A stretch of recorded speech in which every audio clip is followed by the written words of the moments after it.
Paano ang mga tao sa desisyon na ito? Wala naman, masaya naman yung mga tao eh. You cannot bring the name of people. Magandang araw po sa ating lahat. This is Councilor Danny Dayang Hirang. Ang ganda ng Pilipinas, mahalin po natin ito. Pag-usapan po natin yung latest desisyon ng Senado tungkol sa impeachment. So, yung impeachment po ng ating Vice President Sara Duterte ay binasura po ng mga senador. But just a briefer, very short, you have the House of Congress under the law. Sila yung mag-i-initiate ng impeachment, then ipapasa sa Senado. Along the way, based sa mga explanation ng mga senador, ay nagkaroon ng mga pagkukulang yung preparation or yung House of Congress. At dahil dito ay question ng ilang private sector dun sa Korte Suprema yung issue na yon, at ang Korte Suprema ay nag-decide na void ab initio. Ibig sabihin, null and void from the beginning. Ibig sabihin, parang mali. Sa simula pa ay talagang maling-mali. So wala. Ibig sabihin, walang impeachment na pag-usapan kasi basin sa pag-aaral ng Korte Suprema ay talagang wala. On the other hand, sinabi nung ilan sa mga explanation ay walang jurisdiction yung Senado kasi wala nga, mali nga. Now, under the separation of power, yung three branches of government, ay inexplain ko din dati, you have judiciary, yun po yung final arbiter. Pag may mga question kung tama ba yung ginagawa ng mga nasa gobyerno, interpretation of the law, yung ating mga batas ay trabaho po ng Korte Suprema. So tama sila doon. Yung sa Kongreso naman, tama sila na manggagaling sa kanila. But kung tama ba ang pagkagawa, kailan, paano, when, how, saan, ay another thing, no? Kasi baka pwedeng tama pero mali naman. Then sa Senado naman, ay sila yung dapat na maglilitis. But again, ano nga ang lilitisin kung wala? Kung wala from the beginning. Void ab initio. Wala. Null and void from the beginning. So, dahil dito yung Senado ay tinabi nila, in-archive. So, lay on the table, ibig sabihin, at dalawa yun. I think yung proposal ni Senator Soto ay dyan lang muna sa lamisa. Sa tabi lang. Yung archive, i-file mo na, taguin mo na dyan sa record. Yung archives, dyan na sa record. Whereas dito sa table, nandito pa. Parang sinabi dito na, taguin mo na ito dyan, ilagay mo na sa cabinet. Yun yung archive. Dyan lang yan, bahala na dyan. Saka na, tingnan natin.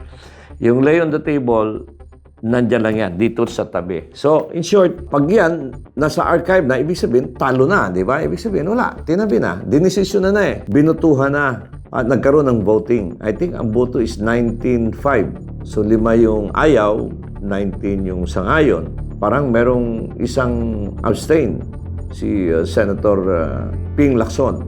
Meanwhile, yung parang pag-abstain kasi walang bilang. Ibig sabihin, parang wala din. Hindi magiging negative, hindi din positive. Yung parang talo, hindi sumali, wala. Pero sa record niyan ay parang talo kasi ang babasihan naman dyan ay yung number kung sinong ilan yung positive na pumayag, ilang hindi. Hindi siya pumayag ay hindi din siya nag-participate. Parang gano'n yung boto niya. Abstention. Nag-participate siya pero abstain.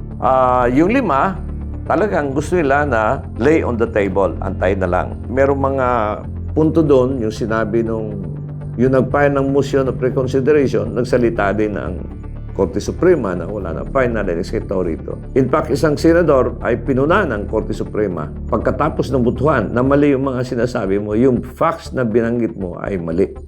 Ibig sabihin talagang inoobserbahan ng mga senador ng Korte Suprema yung lahat ng mga bagay, kung mali, sinasabi nilang mali. Meron namang kasabihan na kahit anong sakit ng batas ay batas. So, kahit anong sakit ang desisyon or lumabas sa batas ay batas. Nabasura na po yung impeachment dahil nandun sa 1-year ban. Ibig sabihin, isang bisis ka lang mag-file ng impeachment. But again, sinabi ng Korte Suprema at sinundan natin yung explanasyon, yung debate sa Senado. Yung iba, gusto talaga, hindi pwede, dapat i-open mo. Of course, part of due process, okay, may motion, pinapasagot pa rin ng mga senador, yung Office ni Vice President, at yung mga concerned parties. Nakita ninyo yung explanation ng mga senador kung paano bumuto at ito ay well monitored. Magagaling. Of course, I want to mention some na parating nakatutok yung camera. Si Senator Marcolita, Rodante Marcolita. Hindi tayo nagkamali doon. Senator Escudero, Alan Cayetano. Yung magulang niya na si Senator Pia Cayetano. Lahat mga abogado nagsashine doon. We have Senator Kiko Pangilinan sa other side. Pero kahit paano, parang malakas talaga yung overwhelming, yung mabigat yung rason ng mga binibitawan ng mga bumuto na i-archive na ito. Meanwhile, yung opposition, those who voted no, meron ding rason. But at the end, sa demokrasya kasi, the minority is respected. Yung ilan, kahit sa konseyo, sa board member, sa mga meetings, yung minoridad ay nire-respeto. Pero yung karamihan, yan ang dapat masunod. Yun ang prinsipyo sa demokrasya. Now, sa Supreme Court naman, usually nagde-decide sila dyan. Minsan hati ang boto. Pero dito, unanimous. Ibig sabihin, mali talaga lahat. 15 ilang bang Supreme Court. So, karamihan, unanimous sila. Bumuto, sabi, mali ang ginawa. Yun ang ini-explain ni Senator Marcolita. Pumirma na yan sila, mga abogado. Hindi naman pipirma yan kung magde-decide kung kulang yung mga impormasyon at ano pa. Sa ating end, bilang taxpayers, tayo ay nagsusulat, tayo ay nag-blog, ay tama po ako na yung separation of power ay dapat obserbahan. Dapat sundin natin yung rule of law. Kasi pag wala nang sumunod sa batas, wala nang mangyayari sa atin. And karamihan ng mga lawyers ay nire-respeto at ginagalang yung Korte Suprema. Kasi kanyan judicial issue yan Saka Supreme Court. Yan yung Supreme nga Sino ba senador na sabi? Supreme, mataas na yan. Kung hindi pa rin natin pakinggan yan, saan pa tayo pupunta? And what is good nito ay nakikita natin ay buhay na buhay ang demokrasya. Buhay na buhay yung check and balance. Yun lang naman ang mga Pilipino kasi alam mo, hindi naman ito palaaway Hindi naman ito, the Filipino people wanted to live in peace.